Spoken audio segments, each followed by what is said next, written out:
ಎಲ್ಲರಿಗೂ ನಮಸ್ಕಾರ. ಅತ್ತೆ ಸೊಸೆ ಅಡಿಗೆ ಮನೆಗೆ ಸ್ವಾಗತ.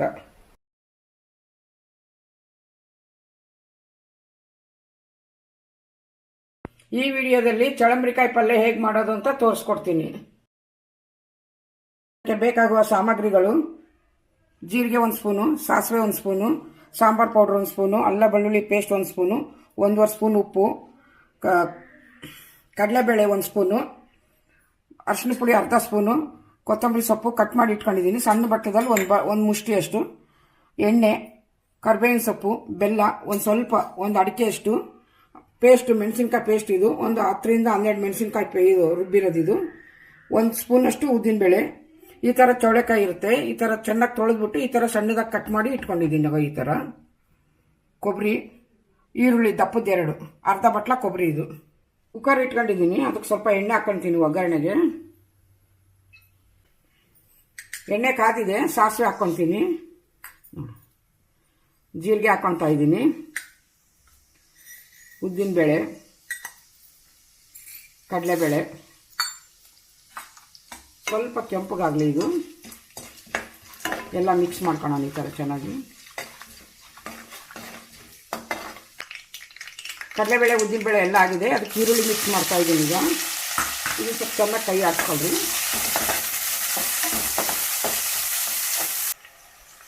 ಚಳಂಬ್ರಿಕಾಯಿ ಹಾಕ್ತಾ ಇದ್ದೀನಿ. ಇದನ್ನು ಒಂದು 6ರಿಂದ 8 ಜನಕ್ಕಾಗುತ್ತೆ. ಇದು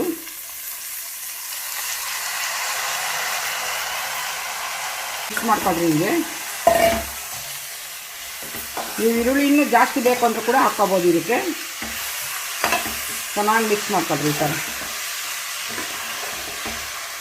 8 ಜನಕ್ಕೆ ಆರಾಮ್ಸೆ ಊಟ ಮಾಡ್ಬೋದು. ಇದನ್ನ 6ರಿಂದ 8 ಜನ. ಚೆನ್ನಾಗಿ ಮಿಕ್ಸ್ ಮಾಡಿದ್ದೀನಿ ಎಲ್ಲದನ್ನೂ. ಈಗ ಕರಿಬೇವು ಹಾಕ್ತಾ ಇದ್ದೀನಿ. ಇದು ಮೆಣಸಿನ್ಕಾಯಿ ಪೇಸ್ಟು, ಸ್ವಲ್ಪ ಬೆಲ್ಲ,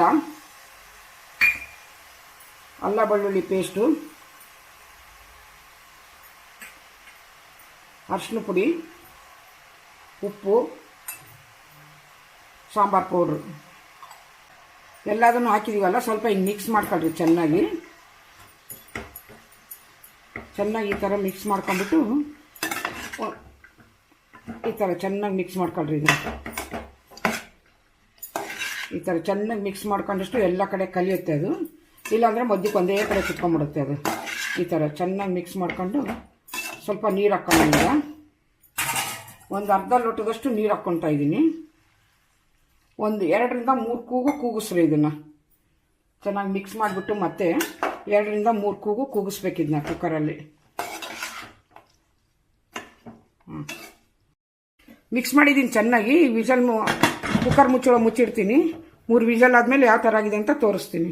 3 ವಿಷಲ್ ಆಗಿದೆ, ತೆಗಿತೀನಿ ಇದನ್ನು.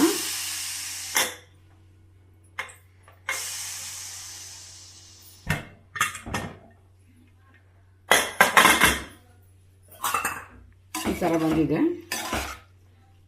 ನೋಡ್ರಿ. ಇದು ಹಿಂಗೆ ಇಚ್ಚಿದಾಗ ಈ ಥರ ಮೆತ್ತಗಾಗ್ಬೇಕು ಚೆನ್ನಾಗಿ. ಇಷ್ಟಾದರೆ ಸಾಕು. ಇದಕ್ಕೆ ಕೊಬ್ಬರಿ ಹಾಕ್ಕೊಂಡು ಮಿಕ್ಸ್ ಮಾಡ್ಕೊಂಬಿಡೋಣ. ಈಗ ಚೆನ್ನಾಗಿ ಮಿಕ್ಸ್ ಮಾಡ್ಕೊಳ್ಳೋಣ ಎಲ್ಲದನ್ನು.